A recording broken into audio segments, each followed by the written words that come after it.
Welcome back to Ancient Edge, where we uncover the secrets that shaped civilizations. Today we're chasing a legend whispered through medieval monasteries and alchemists' workshops for nearly 1,000 years. Imagine entire cities consumed by infernos so ferocious that nothing escaped the flame. Yet hidden in fragmentary texts and cryptic manuscripts came stories of a formula, a mysterious recipe combining minerals, animal products, and arcane processes that supposedly rendered wood indestructible. Medieval Europe lived in terror of fire. Cities were constructed almost entirely of timber, thatch, and pitch, buildings leaning against one another so tightly that a single spark could transform entire districts into roaring infernos within hours. The Great Fire of London in 1666 demonstrated this horrifying reality, consuming 13,000 houses.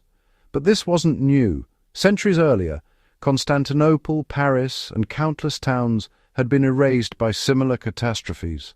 In this recurring nightmare, something remarkable appeared in historical records: fragmentary mentions in alchemical treatises, cryptic notes in monks' margins, and whispered legends among craftsmen claiming they'd discovered a formula to make wood fire-resistant or even indestructible. Medieval alchemists were empiricists without knowing the word, men and women without modern chemistry, but possessed of keen observation and willingness to experiment. Our investigation began in dusty archives where fragmented manuscripts survive, written in Latin, Middle English, and obscure alchemical shorthand, deliberately designed to hide meaning. One compound appears repeatedly, alum, specifically potassium aluminum sulfate, a mineral valued since antiquity for fixing dyes and hardening leather. In fire-resistance formulas, alum combines with vinegar and clay in a coating intended to protect wooden structures. The theory was elegant. When exposed to heat, alum transforms, releasing water vapor and forming a protective barrier. This creates an insulating layer that slows heat transfer to wood beneath. Medieval craftsmen didn't understand the chemistry. They understood only what they observed. They saw that alum-treated wood resisted ignition longer than untreated timber, and in a world desperate for any advantage, this made the formula precious. But medieval sources reveal something more sophisticated. Wattle and daub construction, widespread throughout medieval Europe, combined wooden frameworks with panels of woven branches coated in thick clay-based mixture containing mud, sand, straw, and animal dung. This composite material created substantial thermal barriers. The thick daub layer protected underlying timber from direct flame contact. Medieval builders understood, perhaps intuitively, a principle modern fire science confirms. Indirect heating can be delayed, buying precious time for evacuation or firefighting. Another technique mentioned in historical records is yakisugi, intentionally charring wood's outer surface. The carbonized layer that results is more resistant to fire, as well as insects and rot. The real mystery lies in the deliberate obscurity surrounding these formulas. Alchemical texts referenced, white powder of wisdom and tears of the earth when discussing alum and salt. The instructions were honestly vague, and the measurements, pretty mysterious. This wasn't just a stylistic flourish. It was, in fact, a form of protection. In a world where knowledge meant power, those who possessed the secrets of fireproofing guarded them jealously. Our alum-treated samples were soaked in a vinegar solution, then received repeated coatings of alum paste.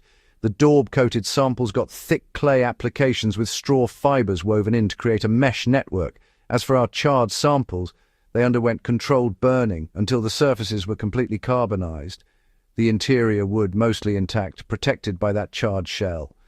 The visual transformation was, pretty remarkable. Alum-treated wood acquired this subtle mineral shimmer. The daub-coated samples became almost fortress-like, rough and densely textured. Charred samples presented a striking contrast, perfectly black on the outside, yet the interior wood was nearly untouched. But whether these changes would actually translate to real fire resistance, That remained the crucial question. We subjected treated and untreated samples to rigorous controlled burn tests. Untreated oak ignited within minutes, surfaces blackening as heat penetrated. Within 5 minutes, they were engulfed in active combustion. This was our harsh reality. Ordinary medieval timber was devastatingly vulnerable. Alum-treated samples told a different story. When exposed to intense heat, the alum coating began releasing water vapor. We observed the protective mechanism in action. The surface didn't ignite immediately. The coating slowed thermal transfer to the wood beneath. However, it did not prevent ignition indefinitely. After 8 to 10 minutes, underlying wood reached ignition temperature and caught fire. The alum had bought time, precious minutes for evacuation, but had not rendered wood indestructible. Daub-coated samples demonstrated more substantial resistance. Thick clay layers absorbed and dispersed heat effectively. Some samples took 15 to 20 minutes before protected wood reached ignition temperature. Certain sections where daub remained thick never fully ignited. They charred and smoldered, but direct flame never consumed them. In medieval buildings, this delay could be the difference between successful evacuation and catastrophe. Charred samples yielded perhaps the most dramatic results. The carbonized exterior resisted ignition and slowed heat penetration dramatically. Samples with properly carbonized surfaces withstood torch flame exposure for several minutes, with only superficial additional charring. Once the protective layer was breached, underlying wood burned normally. The charring created a buffer, not invulnerability. Our experiments revealed an essential truth medieval practitioners knew through experience but could never articulate. There is no magic formula for making wood truly fireproof. Wood is fundamentally combustible. What medieval alchemists actually achieved was something more nuanced. They developed methods to meaningfully delay fire's progress, creating time margins that could save lives. Alum creates a hydrated barrier, releasing water vapor under heat. Clay daub works through thermal capacity, distributing heat over large surfaces and requiring significant energy to warm through. Carbonization creates a low-conductivity char layer. None involve magic. They represent clever applications of available materials, informed by centuries of observation. Medieval builders understood instinctively what modern fire science confirms. Thermal barriers matter. The Great Fire of London eventually spurred legislative change, shifting construction from timber to brick and stone. But centuries before, medieval craftsmen wrestled with identical problems, developing practical solutions with available tools. Modern fire-retardant treatments use sophisticated chemistry, but the underlying principle remains unchanged. We're still trying to delay heat transfer and prevent wood from reaching ignition temperature. The methods are more advanced, but the goal is ancient wisdom dressed in modern language. Our investigation into the lost alchemist's formula yielded something unexpected.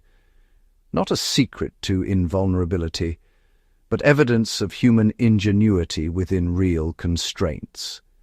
Medieval craftsmen didn't possess magic. They possessed observation, persistence, and willingness to experiment. Perhaps that's the greatest lesson. Perfection isn't always required. Meaningful progress matters far more than impossible dreams. If you've enjoyed this journey through medieval fire and ingenuity, subscribe to Ancient Edge for more explorations of hidden knowledge. Share this video with others who appreciate history's practical lessons. The past is speaking constantly. We need only listen carefully enough to hear.